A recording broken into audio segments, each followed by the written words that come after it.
안녕하세요. 오늘도 은혜 말씀입니다. 오늘도 주님의 은혜와 사랑이 여러분의 삶 가운데 가득하기를 축복합니다. 이 시간을 통해 단순히 성경 지식을 얻는 것이 아니라 살아계신 하나님의 임재를 깊이 경험하시기를 바랍니다. 사랑하는 여러분, 인생에는 우리가 예상치 못한 폭풍이 찾아옵니다. 마치 갑자기 몰아치는 태풍처럼 준비할 겨를도 없이 삶이 흔들릴 때가 있습니다. 어제까지는 견고해 보였던 터전이 오늘은 무너져 내리고, 어제까지는 든든하게 서 있던 사람들이 오늘은 내 곁을 떠나버리는 경험을 할 때가 있습니다. 그럴 때 우리는 질문합니다. 나는 어디로 가야 할까? 내 영혼이 쉴 곳은 어디일까? 시편 46편은 바로 그 질문에 대한 믿음의 대답입니다. 하나님은 우리의 피난처여 힘이시니 환난 중에 만날 큰 도움이시라. 이 짧은 한 구절이 인생 전체를 붙들어 줄 수 있는 강력한 고백입니다. 여러분, 피난처라는 말은 단순히 잠시 피하는 곳이 아니라 생명을 보존하는 최후의 안전지대를 의미합니다. 고대 전쟁에서 성벽은 피난처였고, 광야에서 바위 틈은 피난처였습니다. 오늘 우리의 피난처는 누구입니까? 바로 하나님이십니다. 성경은 하나님은 우리의 피난처라고 말하지, 하나님은 나의 피난처가 되실 수도 있다라고 하지 않습니다. 단정적이고 확신 있는 선언입니다. 그리고 이 고백은 환난이 없을 때 하는 말이 아닙니다. 환난 중에 만날 큰 도움이라고 말합니다. 즉, 고난이 닥쳤을 때 비로소 드러나는 하나님의 실제를 경험한 고백입니다. 사랑하는 여러분, 우리의 신앙은 평안할 때도 필요하지만 환난 속에서 더욱 빛납니다. 어려움이 닥쳤을 때 하나님이 나의 피난처라는 사실을 실제로 붙드는 자는 흔들리지 않습니다. 본문은 이렇게 이어집니다.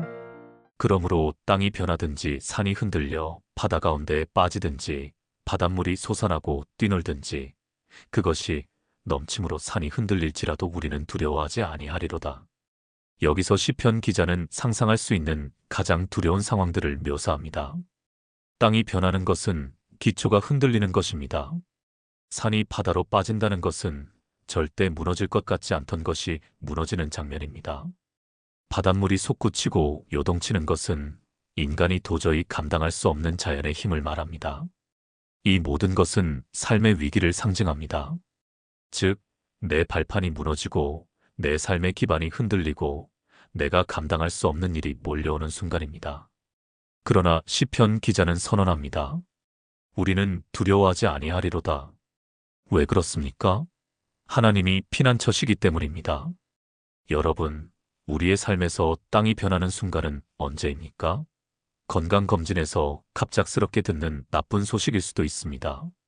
믿었던 직장이 하루아침에 무너질 수도 있습니다. 든든했던 인간관계가 단숨에 깨질 수도 있습니다. 그럴 때 우리는 두려움에 사로잡히기 쉽습니다. 그러나 시편 기자는 두려움 대신 하나님을 붙듭니다. 이것이 믿음의 선택입니다. 저는 한 성도의 간증을 들은 적이 있습니다. 그분은 평생 가정을 위해 열심히 일했는데 어느 날 갑작스럽게 큰 병을 진단받았습니다. 그 순간 모든 것이 흔들리는 것 같았습니다. 그는 기도하면서 이렇게 고백했다고 합니다.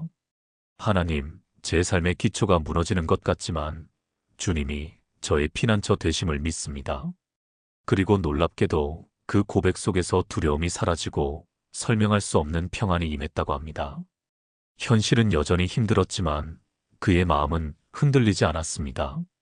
왜냐하면 하나님이 그의 피난처가 되셨기 때문입니다.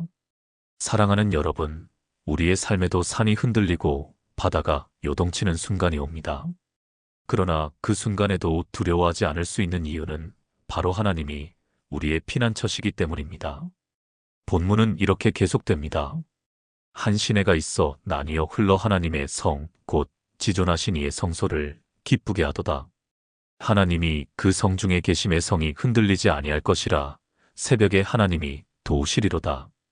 여러분, 시내는 생명의 공급을 상징합니다.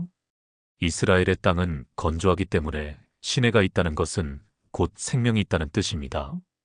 하나님의 도성에는 시내가 흘러넘칩니다. 이는 하나님의 임재가 가져오는 기쁨과 평안을 상징합니다. 세상은 흔들려도 하나님이 계신 성은 흔들리지 않습니다. 왜냐하면 그 성의 중심에 하나님이 함께 하시기 때문입니다. 하나님이 그 성 중에 계심의 성이 흔들리지 아니하리로다. 이 말씀은 우리의 삶에도 그대로 적용됩니다. 하나님이 내 인생의 중심에 계시면 내 상황은 흔들릴지라도 내 영혼은 흔들리지 않습니다. 특히 새벽에 하나님이 도우시리로다라는 말은 큰 위로를 줍니다. 새벽은 가장 어두운 밤이 끝나고 빛이 시작되는 시간입니다. 즉, 하나님은 우리의 절망의 끝자락에서 새로운 소망을 주십니다. 때로는 우리가 보기엔 너무 늦은 것 같아도 하나님은 결코 늦지 않으십니다. 하나님의 도움은 가장 필요할 때 가장 정확한 순간에 임합니다. 사랑하는 여러분, 혹시 지금 여러분의 삶이 깊은 어둠 속에 있습니까? 끝이 보이지 않는 밤을 지나고 있습니까? 오늘 말씀을 붙드시길 바랍니다. 새벽에 하나님이 도우시리로다. 주님은 결코 우리를 버리지 않으십니다. 문나라가 떠들며 왕국이 흔들렸더니 그가 목소리를 내심에 땅이 녹았도다. 만군의 여호와께서 우리와 함께 하시니 야곱의 하나님은 우리의 피난처시로다. 여기서 기자는 세상의 역동적인 혼란을 보여줍니다. 나라들이 요동하고 왕국들이 무너지는 소용돌이 속에서도 하나님의 한마디 음성에 땅이 녹아내립니다. 인간이 쌓아올린 권력과 군사력은 견고해 보이지만 하나님의 권능 앞에서는 무너집니다. 사랑하는 여러분, 오늘날도 세상은 떠들썩합니다. 전쟁의 소식이 들리고 경제는 흔들리고 사회는 불안합니다. 그 가운데 우리는 두려움에 사로잡히기 쉽습니다. 그러나 시편 기자는 확신 있게 고백합니다. 만군의 여호와께서 우리와 함께 하신다. 만군이라는 표현은 하늘의 모든 군대를 다스리시는 전능하신 하나님의 이름입니다. 세상에 어떤 세력이 있어도 하나님은 그 모든 것 위에 계십니다. 그 하나님이 우리와 함께 하신다면 우리는 무엇을 두려워할 이유가 있겠습니까? 본문은 또 이렇게 선포합니다. 와서 여호와의 행적을 볼지어다. 그가 땅을 황폐하게 하셨도다. 그가 땅 끝까지 전쟁을 쉬게 하시며 활을 꺾고 창을 끊으며 수레를 불사르시는도다. 이 장면은 하나님께서 전쟁의 도구들을 제거하시는 모습입니다. 활은 꺾이고 창은 끊어지고 수레는 불태워집니다. 인간의 손으로는 끝낼 수 없는 싸움도 하나님께서는 끝내십니다. 그분은 단순히 위로만 주시는 분이 아니라 실제로 역사의 흐름을 바꾸시고 전쟁을 멈추게 하시는 분이십니다. 사랑하는 여러분, 우리의 삶에도 전쟁 같은 순간이 있습니다. 가정의 갈등, 직장의 압박, 내면의 치열한 싸움, 관계 속에서의 긴장. 그러나 하나님은 우리의 인생 속에서도 활을 꺾으시고 창을 끊으시며 전쟁을 멈추게 하십니다. 우리가 할 일은 하나님을 바라보며 그분의 개입을 기다리는 것입니다. 이제 10절 말씀입니다. 이르시기를 너희는 가만히 있어 내가 하나님 됨을 알지어다. 내가 문나라 중에서 높임을 받으리라.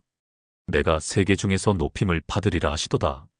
사랑하는 여러분, 이 구절은 시편 46편의 절정입니다. 위기 속에서 하나님은 말씀하십니다. 너희는 가만히 있어라. 여기서 가만히 있다는 것은 아무것도 하지 말라는 의미가 아니라 인간적인 발버둥을 멈추고 하나님을 신뢰하라는 뜻입니다. 내 힘으로 어찌할 수 없는 상황 속에서 하나님이 하나님 되심을 인정하라는 초청입니다. 우리는 종종 내가 문제를 해결해야 한다고 생각합니다. 그러나 하나님은 우리가 멈추어 설 때 그분이 일하심을 드러내십니다.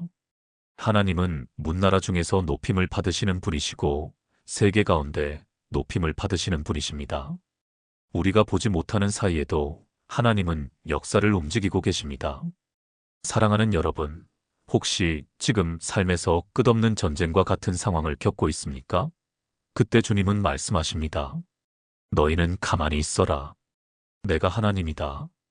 우리가 주님의 말씀을 붙잡고 잠잠히 신뢰할 때 하나님의 능력이 나타날 줄 믿습니다. 마지막 11절은 다시 한번 동일한 고백으로 마무리합니다. 만군의 여호와께서 우리와 함께 하시니 야곱의 하나님은 우리의 피난처시로다.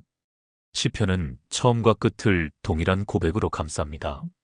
처음에도 하나님은 피난처이셨고 마지막에도 하나님은 피난처이십니다.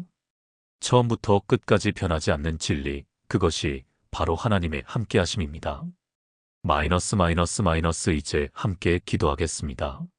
사랑의 하나님 아버지, 오늘 시편 46편을 통하여 우리에게 참된 위로와 확신을 주심을 감사합니다. 세상이 요동하고 땅이 흔들려도 주님은 우리의 피난처이시며 힘이 되심을 고백합니다. 주님, 우리의 삶 속에 전쟁과 같은 순간들이 있습니다. 가정의 문제, 관계의 갈등, 경제적인 어려움, 건강의 위기. 그 속에서 두려움에 휩싸이지 않고 하나님을 피난처로 삼게 하옵소서. 우리의 눈을 들어 만군의 여호와께서 함께하심을 보게 하옵소서. 주님, 활을 꺾고 창을 끊으시며 수레를 불사르시는 하나님을 신뢰합니다. 우리의 힘이 아니라 하나님의 능력으로 승리하게 하옵소서. 우리가 조용히 멈추어 설 때 하나님 되심을 경험하게 하옵소서. 오늘도 너희는 가만히 있어 내가 하나님됨을 알지어다 하신 말씀을 붙듭니다. 우리의 마음이 평안 가운데 머물게 하시고 두려움 대신 소망으로 채워주옵소서. 예수 그리스도의 이름으로 기도드립니다. 아멘. 사랑하는 여러분, 오늘도 시편 46편의 말씀으로 우리의 마음을 새롭게 하였습니다. 하나님은 환난 중에 만날 큰 도움이시며 우리와 언제나 함께 하십니다. 이 진리를 마음 깊이 새기며 오늘 하루도 담대히 걸어가시기를 축복합니다. 만약 오늘 이 말씀이 여러분에게 작은 위로와 힘이 되었다면 이 채널을 통해 이어지는 말씀 묵상에도 계속 함께 해주시기를 부탁드립니다. 구독과 알림을 설정해 주시면 매일의 삶 속에서 말씀을 가까이 하며 주님이 주시는 평안을 꾸준히 누리실 수 있습니다. 여러분의 참여와 기도가 큰 힘이 되어 더 많은 영혼에게 말씀을 전할 수 있는 통로가 될 것입니다. 오늘도 은혜 말씀과 함께 해주셔서 감사합니다. 주님의 평안이 여러분의 삶과 가정에 늘 가득하기를 기도합니다.